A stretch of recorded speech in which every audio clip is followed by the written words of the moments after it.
Dobar dan i dobrodošli na moj YouTube kanal. Kao što sam prije napomenula, znači ja nisam vrhunski kuhar, niti pekar, niti nešto slično, ali jako mnogo već godina uz mamu sam puno toga naučila i volim jako peći kolač i kuhati. Stoga je ovo još jedan novi recept, zove se Bloody Berry, pa krenimo. Znači ide 300 g brašna koje sam ja već izvagala i ide, ovdje sam pomiješala već sa 100 g gorkog kakao praha. Trebaju se svi suhi sastojci znači sjediniti. Ide još 300 g šećera.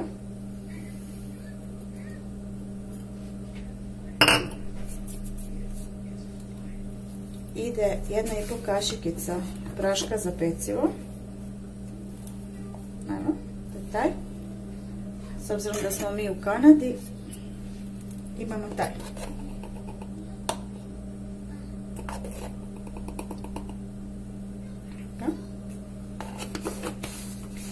I 2 kašikice soda bikarbone, to je ovo.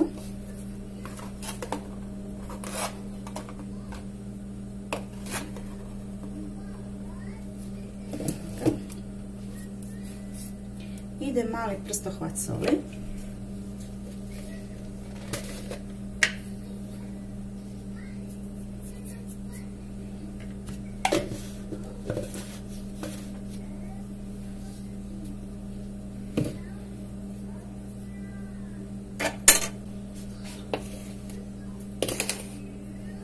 Da se kao lagano sjedini. Promiješa se.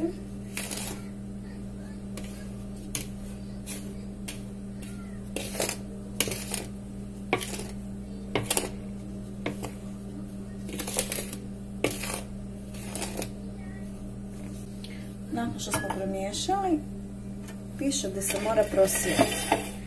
A onda krenemo.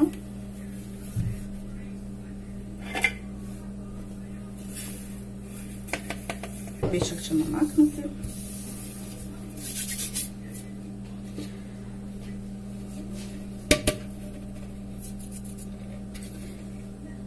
Znači, ide još 250 ml mlijeka. 125 ml ulja, zatim ide 250 ml ključale vode.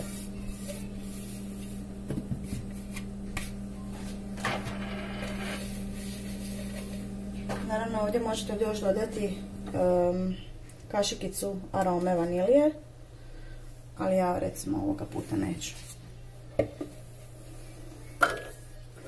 Znači idu 2 jaja.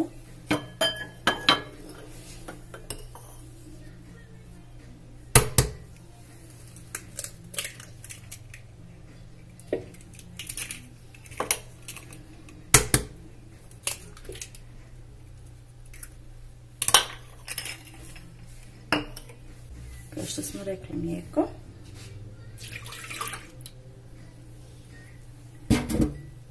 Ulje.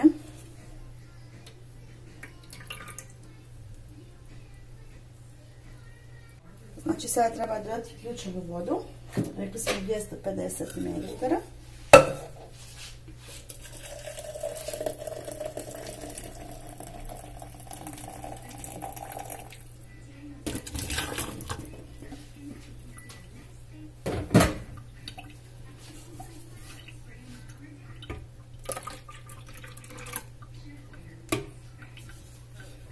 I to treba izraditi sa mikserom da se lijepo sjedini.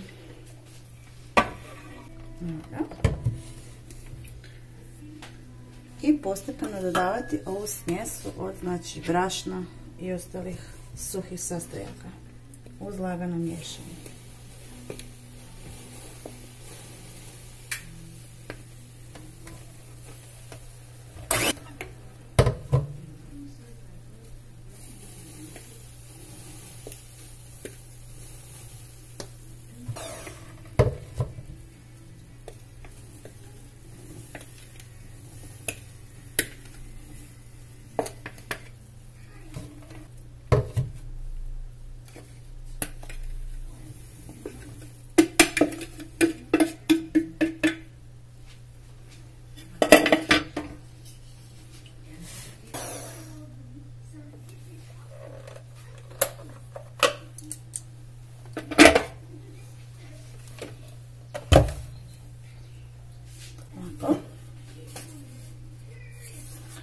i stavit ću smjesu odjednom, možete i vi, i onda kada se ispeče podijelite na 3 jednaka dijela.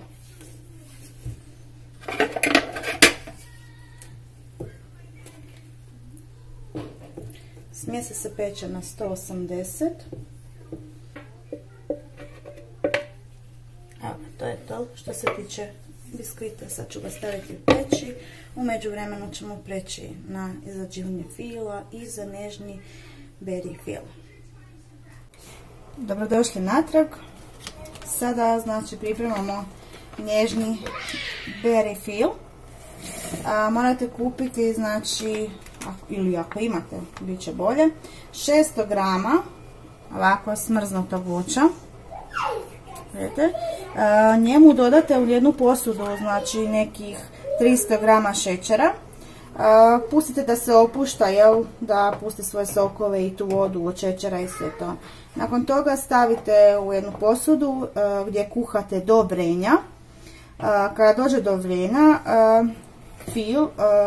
za fil, znači morate još izraditi gustin, 70 grama sa 6-7 kašika hladne vode. Kad se to izradi, dodajemo u ovo voće i miješamo da se zgusne. Kad je to gotovo, dodajemo u topal, znači taj fil, 50 grama putera ili ti margarina, kako ko šta koristi, i izradimo znači sa mikserom i ostavimo na hlađanje.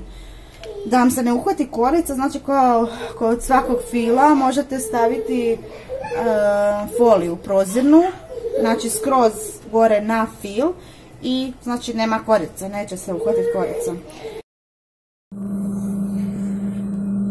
Nastavljamo sa pravljenjem vanilin pudinga, kreme. Stavljamo 1 litru mlijeka, 150 grama šećera, 2 vanilin šećera i to stavimo da se zakuha. Od toga odravimo malo mlijeka, čisto da izmutimo 3 vanilin pudinga. Sad kako nam je mlijeko zavrilo, možemo to umiješati. Nakon toga kad se to skuha, kad se zgusne, dodamo 125 grama margarina ili maslaca, ko što koristite. U hladno, znači obavezno u hladno. I poslije toga kad izvadimo mikserom, dodamo 2 šlaga u prahu i također izmutimo. I to je to, onda krećemo na filovanje.